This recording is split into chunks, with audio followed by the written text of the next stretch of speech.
there's another kind of instinct that you need to be on the lookout for, and this one is a liar. This one is a saboteur. This one is a backbiter. This is the instinct that says, you've had enough. You've given it your best shot. You can stand down. You can back off. You can rest now. Which sets up this problem for all of us. You're never gonna feel like it. It's your job to make yourself do the crap you don't want to do so you can be everything that you're supposed to be. And you're so damn busy waiting to feel like it. And you're never going to. And that's the problem. There are those of you, you're still immature. When your excitement is up, your effort is up. But when your excitement goes down, your effort goes down. For some of you, you're too seasonal. When you're excited, man, you coming to work the first week, the first month, the first 3 months when you got that job, you were excited, and so you was putting forth effort. You on blade. Now you got comfortable, and you're not excited no more. And guess what happened? Your effort has gone down. So do me a favor, get off of that feeling stuff. Get off your excitement. We're not dealing with feelings, because feelings go up and down. You don't have to be excited. You made a commitment to that job. Did nobody force you to take that job? You signed your name on the dotted line. And commitment said, I don't care how I feel. I don't care if I'm excited. I don't care if I'm pumped up. I don't care if I'm fired up. You made a commitment. Now it's time to put up. Lazy people do a little work and think they should be winning. But winners work as hard as possible and still worry if they're being lazy. So if you're a winner, you ain't comfortable.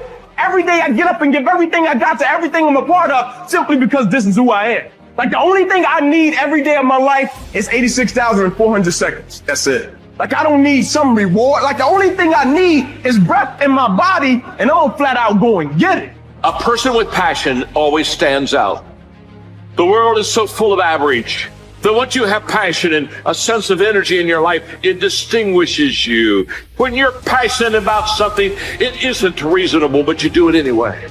Passion will take you where nothing else will ever take you. It'll give you that decided edge. It'll help you to stand out. When you want to become a diamond, your whole attitude change, your whole mindset, your thinking, your relationships, the decisions that you make, how you spend your time, your energy, all of it changes. See, this is something that you can't be in this business. This business has to be in you.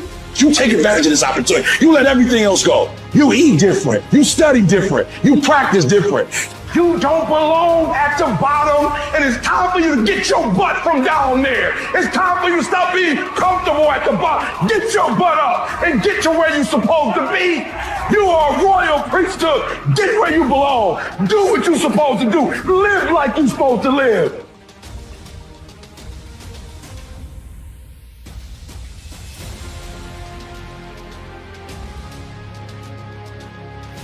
Get better every day. Socrates didn't know much. There wasn't much he held for certain. But he was sure, he said, that we cannot remain as we are. It doesn't matter who you are. It doesn't matter what you've done. Nobody is as good as they could be. Nobody is perfect. Everybody can improve. There are few self-fulfilling prophecies more important or more dangerous than this. If you think you have room to grow, you do, and you will. If you think you're as good as you can be, you're right. You won't get any better. It has been said that Tom Brady, the greatest quarterback in history, the youngest and the oldest to win a Super Bowl, isn't obsessed with winning. That's not what he focuses on. He's obsessed with improving the accuracy of his touchdown passes in the fourth quarter. He's obsessed with getting a little bit faster at releasing the football. He's not willing to stay the same, even though that same is very consistently the best in the league. The process of getting better, that's his drug. That's the dragon he chases. That's how he is able to defy aging and all expectation. The Japanese word for this is kaizen, continual improvement. Always finding something to work on, to make a little progress on. Never being satisfied, always looking to grow. Revolution, transformation. That's what amateurs chase. The pros are after evolution. If the first step is just showing up, committing to doing something each day, then the next step is finding something to focus on getting better at each day. And in this, where cumulative improvement meets compounding returns, we can harness one of the most powerful forces on earth. Think about it. Most people don't even show up. Of the people who do, most don't really push themselves. So to show up and be disciplined about daily improvement. You are the rarest of the rare, and if improvement sounds difficult, how about just making fewer mistakes? This is what Gehrig's manager said about him. The secret to Gehrig's incredible trajectory as an athlete wasn't just his commitment. It was that he never made the same mistake twice. The guy who began his career blowing at least one play per inning improved to one mistake per game, to one per week, to one per month. To err is human. But to err is each day is to become closer to the divine.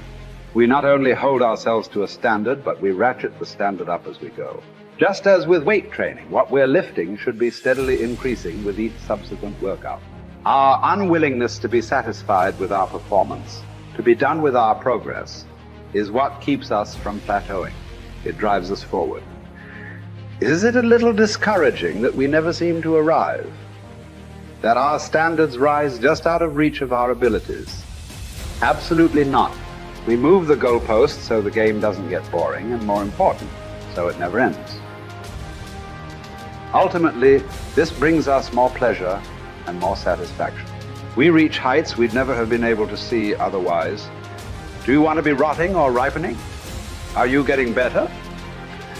Because if you're not, then you're probably getting worse. Anyone, whether they're a professional athlete or a house cleaner, can get better at their job. You can get better at being a person, a citizen, a son or a daughter. You can get better at how you think, how you focus, what you think about. Just as one person delights in improving his farm and another his horse, Epictetus would say, riffing as it happens on Socrates, so I delight in attending to my improvement day by day. He said this as a man who clawed his way out of slavery. He said this from exile.